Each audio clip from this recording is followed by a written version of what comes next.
Hello, dear students. Today we all are going to continue to read the chapter first of in the class 9 book. Kshitij. The chapter name is दो बैलों की कथा by Munshi Premchand.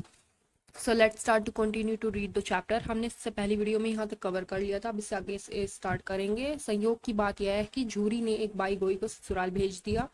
मतलब ये बात थी कि जो झूरी था वो उसने दोनों बैलों के जोड़े को, गोई मीन्स बैलों के जोड़े को अपने ससुराल भेज दिया. तो बैलों को क्या पता था कि वे लोग क्यों भेजे जा रहे हैं.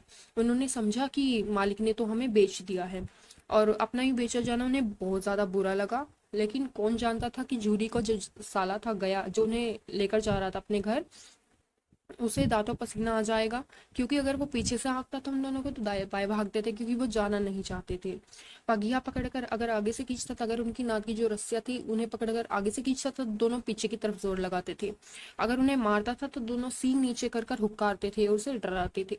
अगर ईश्वर ने उन्हें वाणी दी होती, आवाज दी होती, तो वो झूरी से जरूर पूछते कि तुम हम गरीबों को क्यों निकाल रहे हो. हमने तो तुम्हारी सेवा में कभी कोई कसर नहीं उठा रखी.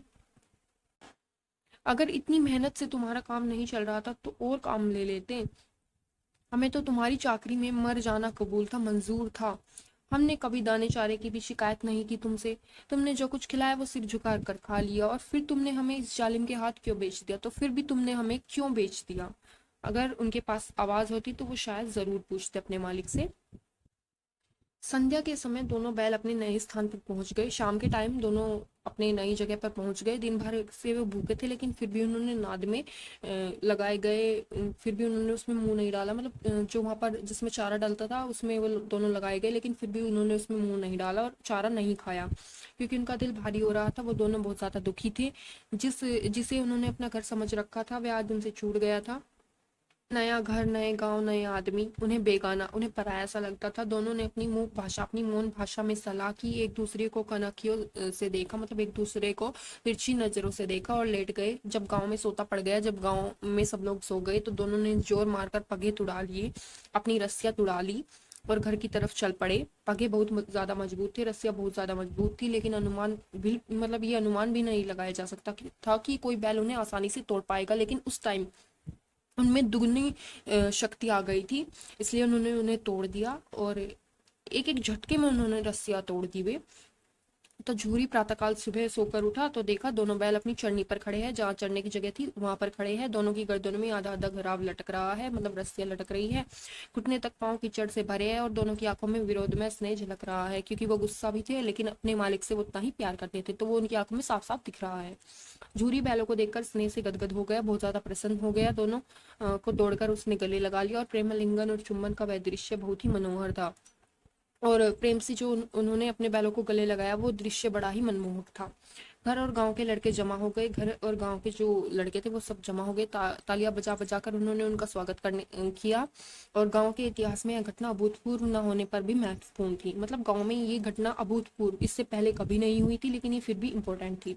बाल सभा ने निश्चय किया कि दोनों पशुवीरों को अभिनंदन पत्र देना चाहिए. कोई अपने घर से रोटियां लाया, कोई गुड़ लाया, कोई चोकर लाया, कोई भूसी लाया और उन्हें खिला दिया. एक बालक ने कहा, ऐसे बैल किसी के पास भी नहीं होंगे.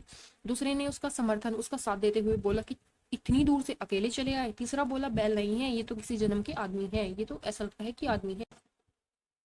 इसका प्रतिवाद, इसका विरोध करने को किसी का साहस ना हुआ. झूरी की स्त्री ने बैलों को द्वार पर देखा तो जल उठी. वो बहुत ज्यादा गुस्सा हो गई और बोली, नमक हराम, कैसे नमक हराम बैल है, एक ही दिन में वहां से भाग आए और काम भी नहीं किया. झूरी अपने बैलों को आक्षेप ना सुन सका, मतलब झूरी अपने बैलों के लिए ये शब्द ना सुन सका और बोला, नमक हराम क्यों है, चारा दाना नहीं दिया होगा तो इसलिए क्या करते. स्त्री ने रोब के साथ कहा, बस तुम ही तो वो बैलों को खिलाना जानते हो, सभी तो पानी पिला पिला कर रखते हैं. झूरी ने अपनी बीवी को चिढ़ाया और बोला, चारा मिलता तो क्यों भागते. स्त्री चिड़ी और बोली, भागे इसलिए कि वे लोग तुम जैसे बुद्धों की तरह बैलों को सहलाते नहीं है, खिलाते हैं तो रगड़ कर जोतते भी है. मतलब वो खिलाते हैं तो उनसे काम भी पूरा लेते हैं.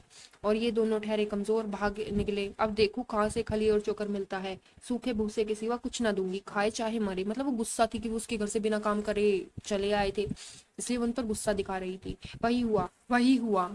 मजूर को कड़ी ताकीद कर दी गई. मजूर मीन्स जो उनका देखभाल करता था, तागीद मीन्स उन्हें कड़े आदेश दिए गए उनकी मालकिन के द्वारा कि बैलों को सिर्फ और सिर्फ खाली भूसा दिया जाए। बैलों ने जब नाद में अपने खाने की जगह में मुंह डाला तो उन्हें फीका फीका लगा, कोई चिकनाट नहीं, कोई रस नहीं, क्या खाए। आशा भरी आंखों से द्वार की ओर ताकने लगे। तो जूरी ने मजूर से कहा कि थोड़ी सी खली क्यों नहीं डाल देता बे, मालकिन मुझे मार डालेगी। मजूर बोला चुरा कर डाला। तो जूरी बोला कि चुरा कर डाल दे। तो वो मजूर बोला ना दादा, पीछे से तुम भी उनकी ही साइड लोगे। उसके बाद इसकी भी एक व्याख्या है, उसे भी रीड आउट करते हैं। जूरी नामक किसान के दो बलवान बैल हीरो और मोती थे। दोनों बैलों में पक्की मित्रता थी और लगभग सारे काम वो मिलकर करते थे। दोनों बैलों में को आपस में बड़ा विश्वास था और आवाज नहीं करके भी केवल इशारों में एक दूसरे की बात वो समझ लिया करते थे।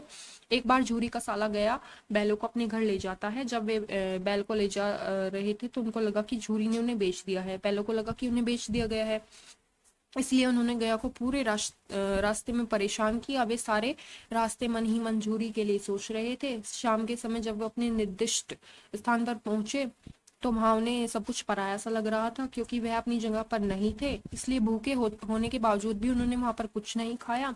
और शाम के समय जब रात के समय मतलब उनसे रहा नहीं गया तो रस्से तोड़ाकर वो दोनों घर वापस लौट आए।